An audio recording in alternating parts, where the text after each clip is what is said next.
Not every week is a high energy week. There are weeks where you feel low energy, you feel like you don't want to do anything, and that's okay. For me, I've learned to take everything one step at a time, and this week has been that kind of week for me. Low on energy, I'm moving a little bit slower than I used to. And when I feel like I'm starting to move a little bit slower than I'm used to, what I do is I become more intentional with the activities I do and what I do, to my environment, to myself, to my body, and I become less intense. You know, those days when you have bouts of energy, I'm usually very intense. Like I work, I come up with content, I create content every single day. But there are days I just want to take it slow and relax.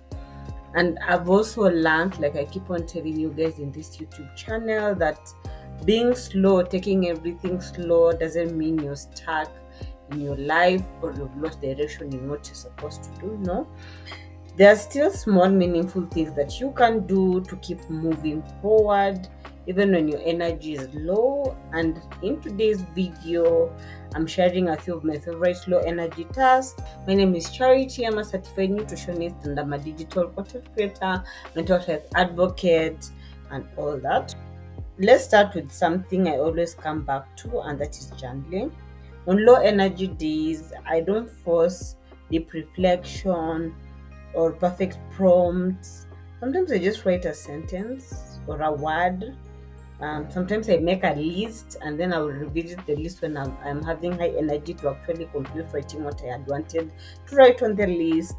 But the act of writing, even if it's just a few minutes of your day, maybe 5 to 10 minutes, it helps me release that mental clutter, and reconnect with myself, because I feel like when I'm having low energy, negative thoughts tend to creep in.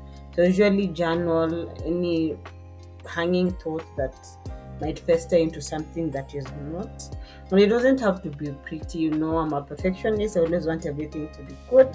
I just strive to be honest with myself, honest with what I feel, honest with just everything that is happening around me. And I think that is what makes journaling such a powerful tool in its low pressure, but high impact. Because after a journaling session, so the second task is responding to comments, my DMs, any email that I've left pending. Another thing I love doing on slow days is replying to messages.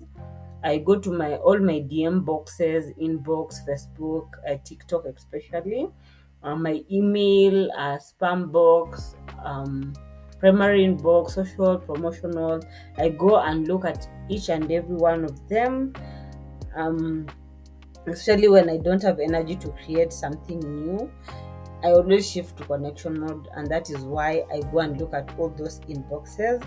I read the kind words, the kind messages, any questions someone had, and I do not respond. I do that. I say thank you, and if you've noticed, I respond to each and every comment that is usually left on my content, because I honestly appreciate you guys who take time to interact with my content. You guys take time to actually listen to me. It makes me so happy.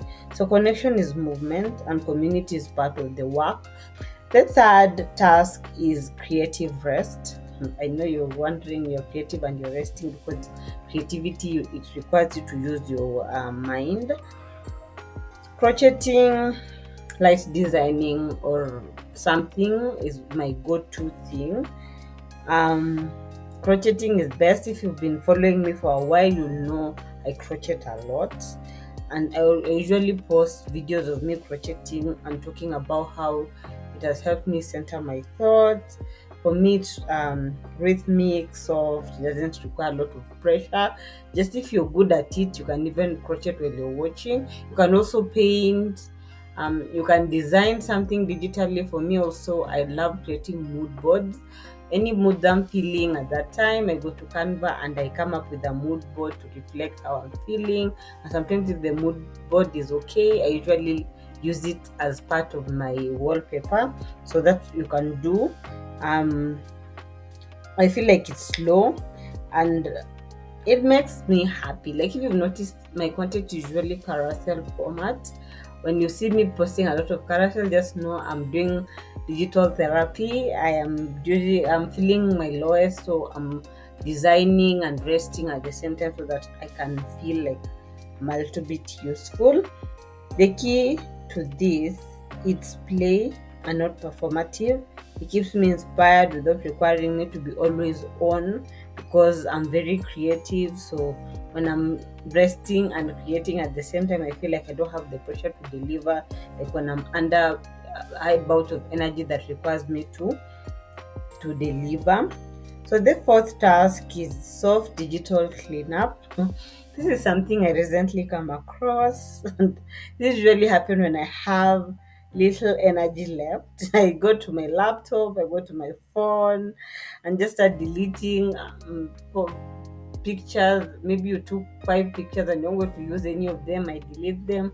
I go to my laptop, I have different projects that I do. I go to my document and create mini folders, and I continue decluttering my desktop and my downloads. Any papers I'm reading, I put it in one folder. Any content for Charity Safe Haven is under one folder. Content for the Nutritionist Corner is under one folder. My pictures, my videos, they're in different folders, so that when I want to find something, it's easy. And I feel like this has really helped me become a little bit more organized, and I feel like it makes me feel productive even if I'm not moving anything, because I can just sit on my bed, cuddle up as I continue doing the same on my phone. I delete messages or numbers of people I've not talked to in the past 1 or 2 months, messages that have not responded, or I just don't see the importance of them being in my phone. I do all that, and I feel like these small actions of me decluttering, it makes me feel calm, because decluttering physically sometimes can be quite hard if you don't have time. But if you find time, you can also physically declutter. Look at clothes you're not going to wear anymore, declutter them, remove them, pack them, donate them if you can. Shoes, bags, everything, just minimalist. I was watching a TikTok that was talking about consumerism, and really made me think about us purchasing things that we don't normally need. So you need to declutter, and that is a good tool to use. So that's the 4 tools I normally use when I feel like, yeah, I need to declutter. So I used to think that rest days meant I was falling behind, and this is something that I've been constantly talking on this platform. But now I know moving slow is still moving, and sometimes it's exactly what I need, so that when I'm having those bursts of energy, I'll be able to deliver what I'm supposed to do. So if you're in a season of soft energy, I hope this video will give you permission to just sit still and breathe. You don't have to hustle to grow, you don't have to rush to matter. Just choose one small thing today and let it be enough.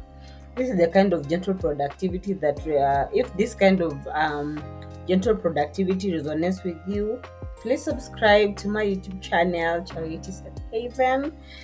I know we are building slow, we are building soft, and we still build something beautiful. That's all I'll leave you with, and until next time, I've been yours. Bye.